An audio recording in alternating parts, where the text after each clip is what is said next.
नमस्कार, पुण्य श्लोक इलेवन शो में आज हमने देखा कि मालेराव के पास में विदेशी व्यापारी बहुत सारा सामान लेकर के आते हैं जिसमें हीरे जवाहरात होते हैं और बताते हैं कि ये तो जी हाँ बेशकीमती कोहिनूर के हीरे से भी बहुत ज़्यादा कीमती और सुंदर है। अब मालेराव उस अंगूठी को उस हीरे को अपने हाथ में लेते हैं और फिर मैनाबाई की तरफ करते हैं। मैना को पसंद नहीं आता, क्यों? क्योंकि फिजूल खर्ची उसे पसंद नहीं होती है। फिर कहते हैं देखो भाई, इस कुछ बड़ा और भी ज़्यादा कीमती दिखाइए, क्योंकि हमारी पत्नी को ये पसंद नहीं आया। तो देख सकते हैं ना कि हमारी पत्नी कितनी नायाब है, तो उसी तरीके से कुछ नायाब दिखाओ। अब वो एक और बड़ा हीरा दिखाता है, कहता है ये देखिए, ये तो दिल्ली के बादशाह की अंगूठी में भी जड़ा हुआ है। आप अपने किसी भी चित्रकार को कह करके बनवा सकते हैं, हूबहू यही मिलेगा। क्योंकि आपको तो हर जगह जाने की और कुछ भी काम करने की अनुमति है, आप इस लायक हैं, आप पता करवा लीजिए। अब वो अपनी चापलूसी को और ज़्यादा आगे बढ़ाते हैं और कहते हैं महाराज। फिर कहता है माफ़ कीजिएगा राजकुमार, मैं आपको गलती से महाराज कह गया। दूसरा कहता है कि अरे गलती क्या है, ऐसी गलती तो तुम बार बार करो ताकि बहुत जल्द हो आपका सच हो जाए बोलना और राजकुमार महाराज बन जाएं। अब राजकुमार फूले नहीं समा रहे हो तो कहते हैं ठीक है, हम ये सारा सामान ले लेते हैं। और फिर वो कहते हैं देखिए, है तो गुस्ताखी, गलत है, मगर फिर भी क्या करें, फ़र्ज है और धर्म भी है, करना पड़ेगा, मजबूरी है। ये वो दस्तावेज है जिस पर आपकी मोहर लग जाए तो हमें पैसा राजकोष से मिल जाएगा। वो कहते हैं अरे इसमें ऐसी क्या बात है, बताओ, शर्माने वाली। दो, मोहर लगा देते हैं। याद करते हैं कि हाँ, दादाजी ने दिया था कि जन कल्याण के लिए धनराशि तुम निकाल सकते हो। अब मालेराव को तो सबसे बड़ा जन कल्याण खुद का कल्याण ही लगता है, खुद की फिजूल खर्ची ही लगती है।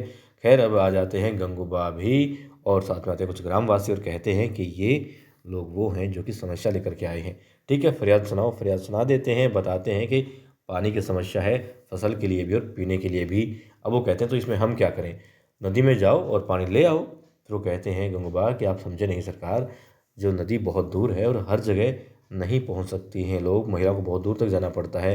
पहले समस्या कम थी क्योंकि तालाब हुआ करते थे, मगर अब तालाब नहीं है। वो कहते हैं फिर हम क्या करें, तो क्या हम घर घर जाके पानी पहुंचाएं? अभी इसमें वक्त लगेगा, धीरे धीरे समस्या हो जाएगी, भी इतना पैसा भी नहीं है। बाबा साहेब उधर मल्हार और सरदार जी के लिए कहते हैं वो कि दादाजी भी गए थे युद्ध में, वहाँ बहुत पैसा खर्च हुआ है, धीरे धीरे कर लगान इकट्ठा होगा और फिर हम देखेंगे, करेंगे इस बारे में कुछ, अभी कुछ नहीं हो सकता, जाओ। फिर थोड़ा और कोशिश करते हैं। गंगूबार कहते हैं कि मालेराव आप समझे नहीं, समझिए इस चीज़ को। आप नए नाले खुदवा सकते हैं, पुरानों की सफाई करा सकते हैं, कुएं खुदवा सकते हैं, उससे हल हो जाएगा। और ये सिर्फ एक गांव की बात नहीं है, हर जगह यही है। सिर्फ फसलों की बात होती तो अलग बात थी, पीने के लिए भी समस्या हो रही है लोगों को पानी की, जीने के लिए भी मुश्किल पड़ रहा है। अब मालेरा को गुस्सा आता है, कहता है अच्छा आप बताएंगे हमें, और एक आप अपनी जो आयु है ना उसको ही अधिकार समझ बैठे हैं। मतलब आयु अधिक है तो अधिकार ज़्यादा हो गई? नहीं, अधिकार मालेरा को कहता है कि उसके पास ज़्यादा है, वो राजकुमार है, आप मात्र एक सेवक हैं, वही बनकर रहिए। और मालेराव राजकुमार हैं तो मालेराव को राजकुमार कहिए, ना कि मालेराव। याद रखिएगा अपनी हद और नियम भी, बाहर मत निकलिए अपनी हद से। ठीक है, बहुत ज़्यादा लज्जित करता है और गांव वाले भी बेचारे देख रहे होते हैं, एक दूसरे के बगले झांक रहे होते हैं। और फिर वहाँ पर आ जाते हैं कौन, यशवंत भी, और कहते हैं ये तो न्याय नहीं हुआ। अब वो कहते हैं अच्छा आप भी आ गए हैं, तो आप तो वाड़े के दामाद हैं, आपको तो हमारा साथ देना चाहिए। कहते हैं और लगता है कि ये आप इन लोगों को भड़का कर लाए हैं। वो कहते भड़का के नहीं लाया, इनकी समस्या है और मैं तो सिर्फ ये कह रहा था इनको कि राह दिखा रहा था। राह क्या है कि आपके पास आएँ और आप इनका समाधान करें। वो कहते हैं हमने बता दिया कि 1 साल बाद सोचेंगे इस बारे में, ये हमारा फैसला है और हम अपना फैसला नहीं बदलते। फिर कहते हैं मालेराव यशवंत से कि ठीक है, आप इनको लाए हैं तो इन्हें समझा दीजिए और उम्मीद करते हैं आप हमारे साथ में खाना खाएंगे, क्योंकि आप वाड़े के दामाद हैं। अब दामाद जी कहते हैं कि भाई देखो मालेराव, देवी अहिल्या भी यही करती और वही आपको करना चाहिए। क्या करना चाहिए कि इनकी समस्या का निदान करो अच्छे से। अब मालेराव कहते हैं उन व्यापारियों से कि ये सारा सामान हमारे कक्ष में पहुंचा दो। वो के लोग कहते हैं जी महाराज। अब वो वहाँ से चला जाता है और बेचारे वो लोग भी चले जाते हैं।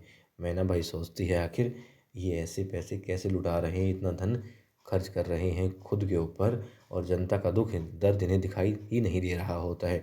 क्योंकि वहाँ पर बातें होती हैं हीरे जवाहरात की, हाथियों की, नए वाड़े की। पता नहीं कितना खर्च करना चाहता है मालेराव खुद के ऊपर और खुद को क्या दिखाना चाहता है दुनिया के सामने, ये मैना बाई को भी समझ में नहीं आ रहा होता है। वो तो इतना नादान है, खैर कहाँ समझ सकता है। और अब गंगूबा भी हल्की सी थपकी दे करके यशवंत को वहाँ से चले जाते हैं और वहाँ दिखाते हैं देवी अहिल्या जी की बात हो रही होती है। देवी अहिल्या कहती है कि समस्या है और ज़मीन हमें लेनी ही होगी। यदि ज़मीन वो इंसान नहीं दे सकता, क्योंकि नवाब के कब्जे में है वो ज़मीन, तो ठीक है, नवाब का अधिकार है तो हम नवाब से ही लेंगे।